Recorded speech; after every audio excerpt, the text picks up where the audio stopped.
Hey friends, if you encounter this issue where programs won't maximize from taskbar in Windows 11, then please watch this video. I will guide you through the resolutions.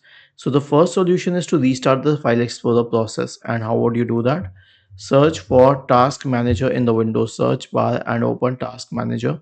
Let the list load, and then once it has loaded, you will have to find that File Explorer process. Now it may or may not be on the top, but if you scroll down here, you'll find the Windows Explorer process. Right click on it and select Restart.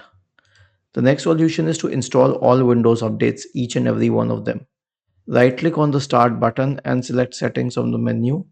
Go to the Windows Update tab on the list on the left hand side. Click on Check for Updates in the right pane. The last solution is an SFC scan. So search for command prompt in the Windows search bar and click on Run as Administrator. Type the command sfc space forward slash scan now and hit enter to invoke the sfc scan. Was this helpful? If yes, then please subscribe to the channel.